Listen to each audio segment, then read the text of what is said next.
میری شادی کو 2 سال کا عرصہ گزر چکا تھا اور اللہ نے ہمیں 1 سال کی ننھی پری سے نوازا تھا۔ بظاہر ہماری دنیا بہت سکون اور خوشگوار تھی۔ میں اپنے شوہر عاطف کے ساتھ ایک عمدہ زندگی گزار رہی تھی، لیکن اس خوبصورت رشتے میں ایک باریک دراڑ پہلے دن سے موجود تھی جو وقت کے ساتھ ساتھ گہری ہوتی چلی گئی۔ میں نیچرلی سادگی پسند تھی۔ مجھے نہ تو ہر وقت بھاری میک اپ کا شوق تھا اور نہ ہی بن سنور کے رہنے کی عادت، جبکہ عاطف کا مزاج بالکل برعکس تھا۔ وہ چاہتے تھے کہ میں ہر وقت کسی نئی دلہن کی طرح سج دھج کر ان کے سامنے رہوں۔ ان کی اس خواہش کو پورا کرنے کے لیے میں نے اپنے طور پر ہر ممکن کوشش بھی کی، لیکن شاید میری سادگی ان کے مزاج پر گراں گزرتی تھی۔ ایک شام میں اپنی بیٹی کی کچھ ضروری اشیاء لینے کے لیے قریب کے بازار گئی ہوئی تھی۔ سامان خرید کر جب میں گھر واپسی کے لیے سڑک کنارے کھڑی گاڑی کا انتظار کر رہی تھی تو اچانک میری نظر ایک چمکتی ہوئی سیاہ گاڑی پر پڑی۔ وہ گاڑی سست روی سے میرے پاس سے گزری اور اسے دیکھ کر میرے قدم جہاں تھے وہیں جم گئے۔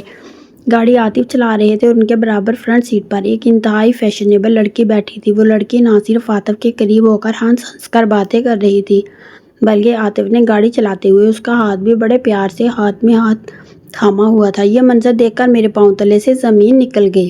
میرے ذہن میں سوالات کا ایک طوفان برپا ہو گیا۔ آخر وہ کون تھی؟ کیا عاطف کوئی دور کے رشتے دار یا ان کے ساتھ کام کرنے والی کوئی پرانی دوست؟ میں نے اپنے دل کو لاکھ تسلیاں دی کہ شاید میں غلط سمجھ رہی ہوں، لیکن جو منظر میں نے اپنی آنکھوں سے دیکھا تھا وہ میرے دل پر تیر کی طرح تروزو ہو چکا تھا۔ اس رات عاطف آدھی رات کے بعد بھی گھر لوٹے۔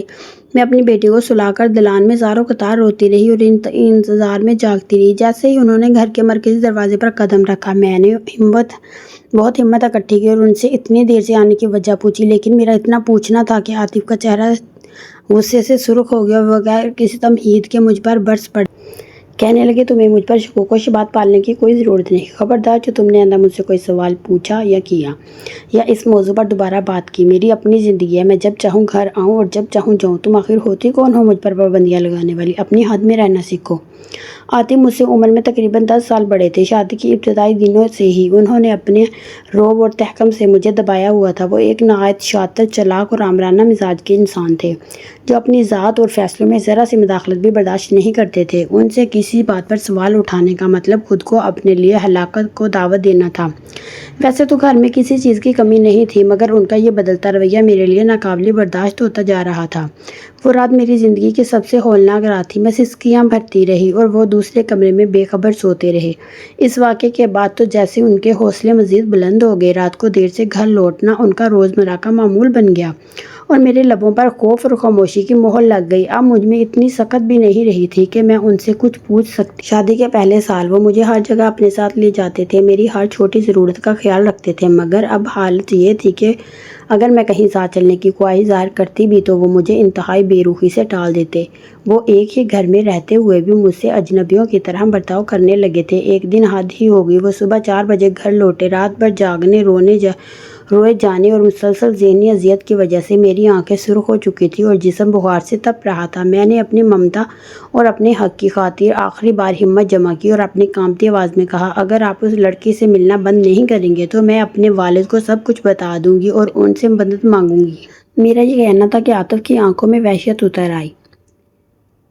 پہلے تو وہ صاف مکر گئے اور دھاڑتے ہوئے بولے، کون سی لڑکی؟ تم پاگل ہو گئی ہو؟ میں کسی لڑکی کو نہیں ملتا۔ اپنی من گھڑت کہانیاں اپنے پاس رکھو۔ لیکن جب میں نے پورے یقین کے ساتھ کہا کہ میں نے ان دونوں کو خود اپنی آنکھوں سے گاڑی میں ہاتھ میں ہاتھ ڈالے دیکھا ہے تو وہ غصے سے آپے سے باہر ہو گئے۔ انہوں نے میرا بازو اتنی زور سے مروڑا کہ میرے منہ سے چیخ نکل گئی اور انتہائی سفاکی سے دھمکی دیتے ہوئے بولے، اگر تم اپنے والد کے سامنے ایک لفظ بھی نکالا یا اس گھر کی بات باہر نکالی تو میں اسی وقت تمہیں طلاق دے کر گھر سے باہر پھینک دوں گا۔ طلاق کا لفظ سنتے ہی میرے جسم سے جان نکل گئی۔ میں ایک ننھی سی بیٹی کی ماں تھی۔ میں عاطف کے شاطرانہ مزاج سے اچھی طرح واقف تھی اور جانتی تھی کہ وہ اپنے غصے میں یہ قدم اٹھا سکتے ہیں اور اگر ایسا ہوتا تو میری بیٹی مجھ سے چھین لی جاتی۔ میں اپنے شوہر کی ہر ذلت، ہر تحقیر اور ہر ظلم برداشت کرنے کے لیے تیار تھی، لیکن اپنی معصوم بیٹی سے جدائی کا تصور بھی میری روح کو فنا کر دینے کے لیے کافی تھا۔ اس لیے میں نے خاموشی کی چادر اوڑھ لی۔ پھر ایک دردناک رات ایسی آئی جس نے میری دنیا تباہ کر کے رکھ دی۔ میں اپنے کمرے میں بیٹھی بیٹی کو سینے سے لگائے گہری نیند میں تھی کہ اچانک گھر کے اندر کچھ آہٹ محسوس ہوئی۔ میری آنکھ فوراً کھل گئی۔ کچھ دیر میں خوف کے مارے بستر پر ہی جم کر بیٹھ گئی۔ مجھے لگا عاطف ابھی تک گھر نہیں آئے تھے، کیونکہ اب آدھی رات کے بعد آنا ان کا روز کا شیڈول بن چکا تھا۔ لیکن گھر کے اندر یہ قدموں کی چاپ کس کی تھی؟ کیا کوئی چور اندر گھس آیا تھا؟ یہ خیال آتے ہی میرا دل سینے میں دھڑکنے کی بجائے جیسے بیٹھنے لگا۔ تھوڑی دیر بعد مجھے دالان سے دھیمی آواز میں باتیں کرنے کی آوازیں سنائی دی۔ ان میں سے ایک آواز واضح طور پر عاطف کی تھی۔ وہ ہمیشہ گھر کو باہر سے تالا لگا کر جاتے تھے اور واپسی پر خود ہی تالا کھول کر اندر آتے تھے۔ لیکن دوسری آواز کسی عورت کی تھی۔ وہ ایک باریک کھلکھلاتی ہوئی اور اجنبی آواز تھی۔ یہ سنتے ہی میرا ماتھا ٹھنکا اور جسم میں سنسنی دوڑ گئی۔ میں دبے قدموں سانس روک کے اپنے کمرے سے نکلی اور دالان کی جانب قدم بڑھائے۔ وہاں جو منظر میری نظروں کے سامنے تھا اس نے میرے حس و حرکت سلب کر لیے۔ عاطف صوفے پر بیٹھے تھے اور وہی فیشنیبل لڑکی ان کے ساتھ چپک کر بیٹھی ہوئی تھی اور اس نے اپنا سر عاطف کے کندھے پر رکھا ہوا تھا۔ اس لمحے مجھ سے اپنا آپ سنبھالا نہ گیا۔ شاید مجھے عقل مندی کا مظاہرہ کرتے ہوئے خاموش رہنا چاہیے تھا، لیکن عورت کا صبر بھی ایک حد تک ہی ساتھ دیتا ہے۔ نہ جانے مجھ میں اتنی ہمت کہاں سے آ گئی کہ میں نے زبردست طیش میں آ کر زمین پر پڑا اپنا جوتا اٹھایا اور پوری قوت سے اس عورت کی طرف دے مارا۔ جوتا سیدھا اس عورت کو جا لگا اور پھر جیسے قیامت ٹوٹ پڑی۔ عاطف غصے سے دیوانے ہو گئے۔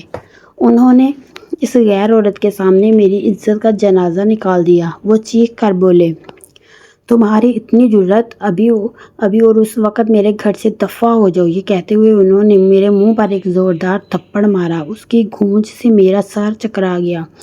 وہ مجھے بازو سے پکڑ کر کھینچتے ہوئے مرکزی دروازے کی طرف دھکے دینے لگے تاکہ مجھے رات کے اس اندھیرے میں سڑک پر پھینک دیں۔ وہ عورت چاہے جیسی بھی تھی لیکن اس خوفناک منظر کو دیکھ کر اچانک بول پڑی، عاطف ٹھہرو، صبح جو بھی فیصلہ کرنا ہو کر لینا، لیکن اس وقت اتنی رات کے انہیں گھر سے مت نکالو۔ آخر یہ تمہاری بیوی اور ان کا اس گھر پر حق ہے۔ یہ کہتے ہوئے وہ عورت خود جا کر بند دروازے کے آگے ڈھال بن کر کھڑی ہو گئی اور اس نے عاطف کو مجھے باہر دھکیلنے نہیں دیا۔ سچ کہتے ہیں کہ مرد جب اپنی نفسانی خواہشات کے غلام بن جاتے ہیں تو وہ انسان نہیں رہتے۔ اس وقت عاطف ایک بے حس جلاد بن چکے تھے۔ میں گرتی پڑتی اپنے کمرے میں واپس آئی اور ساری رات اپنی بیٹی کو گود میں لیے زار و قطار روتی رہی، جبکہ عاطف دوسرے کمرے میں اس عورت کے ساتھ محفل سجاتے رہے۔ صبح تقریباً 5 بجے ایک تیز ہارن کی آواز آئی۔ اس عورت کے لیے کوئی گاڑی آئی تھی۔ وہ اٹھی اور عاطف سے کچھ کہہ کر چلی گئی۔ اس کے جاتے ہی عاطف میرے کمرے میں داخل ہوئے۔ ان کے چہرے پر ذرا سی بھی شرمندگی نہیں تھی۔ انہوں نے مجھے زبردستی بازو سے دبوچا، گاڑی میں بٹھایا اور میرے میکے کی طرف گاڑی دوڑا دی۔ انہوں نے مجھے میکے کے دروازے پر اتارا اور بغیر کچھ کہے وہاں سے نکل گئے۔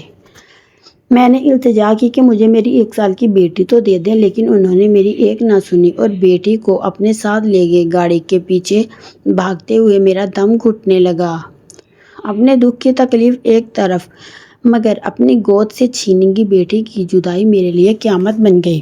ابھی میں میکے میں اپنے آنسو بھی نہ خشک کر پائی تھی کہ دوپہر سے پہلے عاطف کی بہن سائمہ کا فون آ گیا۔ سائمہ نے فون پر غصے سے کہا، بھائی تم نے میرے بھائی کے ساتھ کتنا برا کیا ہے، تمہیں ان کی عزت اور وقار کا ذرا بھی خیال نہیں رہا۔ دوسرے شہر سے بھائی کی ایک پرانی دوست آئی تھی اور تم ان کے سامنے میرے بھائی کی اتنی بے عزتی کر دی۔ اچھی اور بااخلاق لڑکیاں صبر کرتی ہیں تو وہی پھل پاتی ہیں، مگر تم نے یہ کیا حماقت کی۔ وہ آگے سے بولی، اب تمہاری بیٹی میرے پاس ہے، عاطف بھائی اسے میرے گھر چھوڑ گئے ہیں۔ تم سوچ کر خود کو ہلکان مت کرو اور فی الحال اسے لینے آنے کی غلطی بالکل مت کرنا۔ بھائی کا غصہ ابھی 7ویں آسمان پر ہے۔ اگر تم نے مزید کوئی جرأت دکھائی یا ایک قدم بھی آگے بڑھایا تو سچ کہتی ہوں وہ تمہیں طلاق دینے پر تلے ہوئے ہیں۔ میں نے بڑی مشکل سے منت سماجت کر کے انہیں روکا ہوا ہے، لہٰذا میں تمہیں سمجھا رہی ہوں کہ خاموشی سے اپنے میکے میں بیٹھ جاؤ اور اس قصے کو جو قصہ ہوا ہے اسے ہوا مت دو تاکہ صلح کی کوئی صورت نکل سکے۔ سائمہ کی بات سن کر میرے آنسو تھمنے کا نام نہیں لے رہے تھے۔ دنیا کی یہ سچائی میرے سامنے بالکل عیاں تھی کہ الٹا چور کوتوال کو ڈانٹتا ہے۔ اب میں اپنے والدین کے گھر میں دن گن رہی تھی۔ نند کی دی ہوئی ہدایت کو گرہ سے باندھ کر میں نے اپنے لب سی لیے تھے اور اس واقعے کا کسی سے چرچا نہیں کیا، کیونکہ مجھے ڈر تھا کہ کہیں مجھے میرے والد غصے میں آ کر عاطف سے الجھ نہ پڑے اور بات اتنی بڑھ جائے کہ میری بیٹی ہمیشہ کے لیے ماں کی ممتا سے محروم ہو جائے۔ لیکن آخر ایک ماں کب تک صبر کر سکتی ہے؟ وہ میری بیٹی سے میری بات تک نہیں کرواتے تھے اور میں اس کی ایک لوری، اس کے ایک مسکراہٹ کے لیے دن رات ترستی رہتی تھی۔ جب میری برداشت کی حد ختم ہو گئی تو میں نے صرف اپنی والدہ اور بھابھی کے سامنے اپنے دل کا حال کھول کر رکھ دیا اور ان سے سخت قسم لی کہ وہ والد یا بھائی کو ابھی کچھ نہیں بتائیں گے۔ میری والدہ مجھ سے اس طرح تڑپتا دیکھ کر ضبط نہ رکھ سکی اور اپنے شوہر یعنی میرے والد سے بولی، آپ نے شادی کے وقت ان لوگوں کی کتنی تعریفیں کی تھی، دیکھیے آپ کے رشتہ دار کتنے بے حس اور برے نکلے۔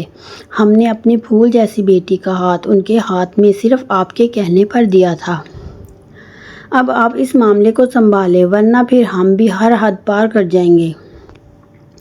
میری بھابھی نہایت نیک دل اور باحث خاتون تھی۔ وہ مجھے روتا دیکھ کر خود رو پڑتی۔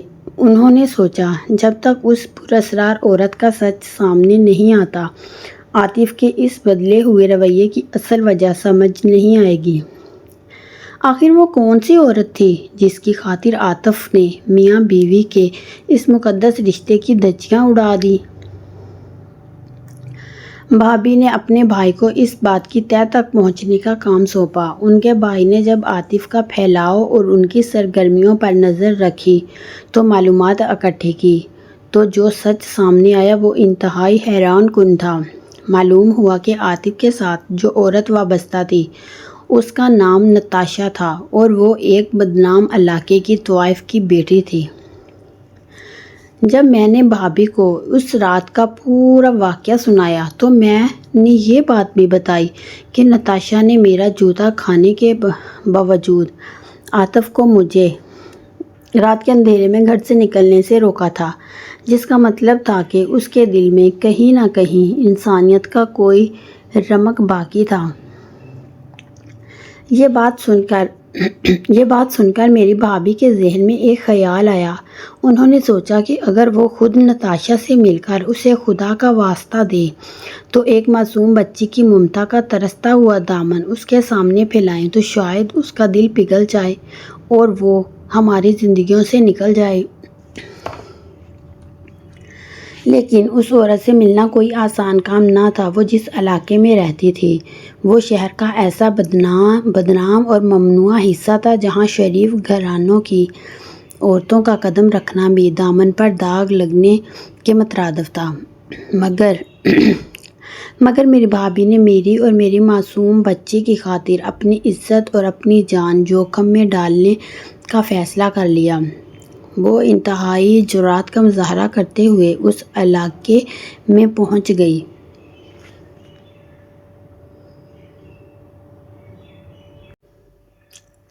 بھابھی کسی نہ کسی طرح نتاشا کے ٹھکانے تک پہنچنے میں کامیاب ہو گئی اور انہوں نے اس کے سامنے میری اجڑتی ہوئی گرہستی اور بیٹی کی تڑپ کا واسطہ دے کر میری خوشیوں کی بھیک مانگی۔ لیکن میری بھابھی کی یہ جرأت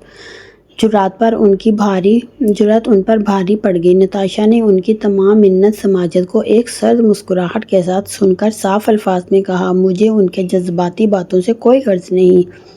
اگر تمہیں عاطف کو مجھ سے الگ کرنا ہے تو مجھے 10 لاکھ روپے نقد لا کر دو، میں اسی وقت عاطف کو اپنی زندگی سے نکال پھینکوں گی۔